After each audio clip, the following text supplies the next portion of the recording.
For all of you mothers who sometimes feel like your brain's getting a little soggy, or who regret never having gone to college, I have something to share with you that has the potential to fill your heart right up.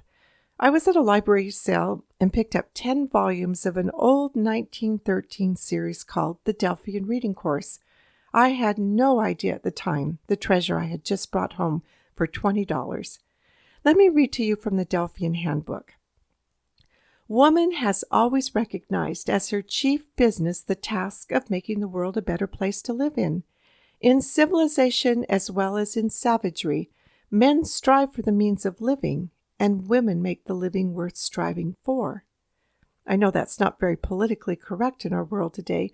We've lost the idea that we need a balance of feminine and masculine working together and are trying to make men and women the same.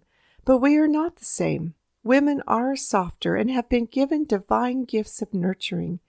As part of that movement of elevating the role of women, the Delphian Society was formed in 1910 with the purpose of educating women. It was difficult for busy moms and wives to go away to college, so they brought college home to them. A reading course was designed that gave women the equivalent of a bachelor's degree in classic studies, even if a woman could only spare 15 minutes a day. The study included history, literature, philosophy, poetry, fiction, drama, art, ethics, and music. The focus was on culture. It was a study for cultivating the heart. To know the best that has been thought and said in the world, with the aim of personal improvement of each member who, in turn, would lift all of society.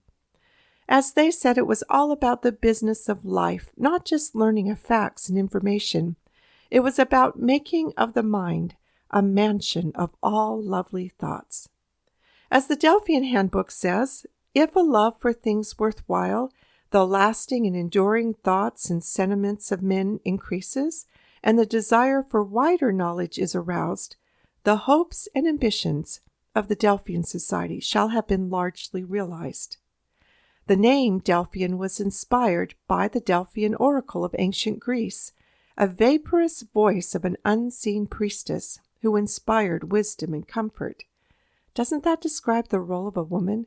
Quiet whisperings to the heart of a child in the dark, words of encouragement to a discouraged husband.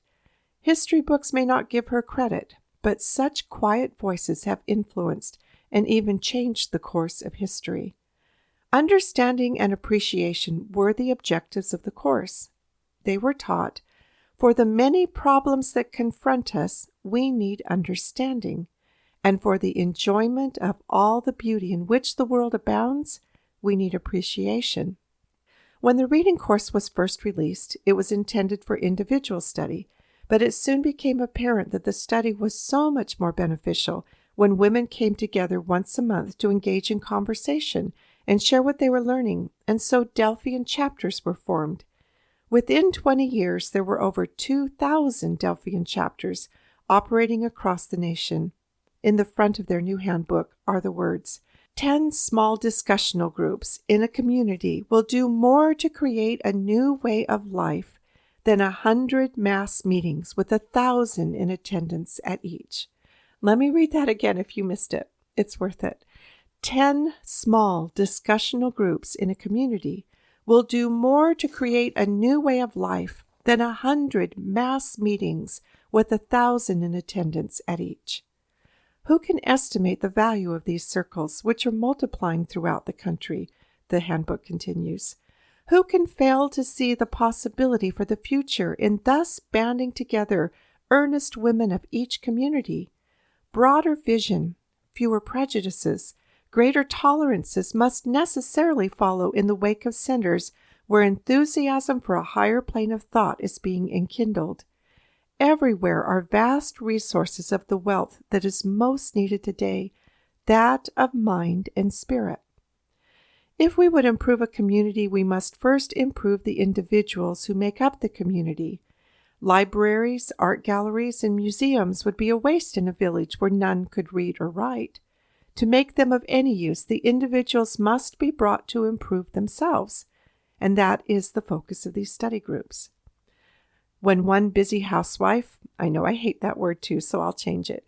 When one busy mom finds time to call over the telephone in order to discuss with her friend some phase of the Renaissance or a Bach fugue, or when the conversation turns from personalities to modern poetry or art, we may then truthfully say that the interest in cultural subjects has become an everyday habit instead of an occasional diversion. And this is what invariably happens when 2 or 3 Delphians are gathered together. Women who are part of the Delphian movement turned knowledge into a living force in their everyday lives. It was after learning all about this movement of women and the work of the Delphians that I called a couple of friends, Marley Billings and Jen Goostrey, and I said, I think it's time to help organize the moms. They were already feeling it too, and Mothers of Influence was born. They had been meeting with a circle of friends for a couple of years and had already felt the power of those relationships in their lives. You'll find a link to Mothers of Influence in Section 6 of this course. It's simple to become a Mother of Influence. It's you and a friend, and you grow from there. But getting back to the Delphian reading course, I was absolutely thrilled with what I read.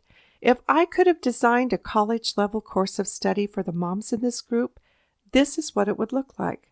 This is a study for cultivating the heart, with an emphasis at looking at the languages of art, music, poetry, and literature of the ages, with just enough history to put it in context.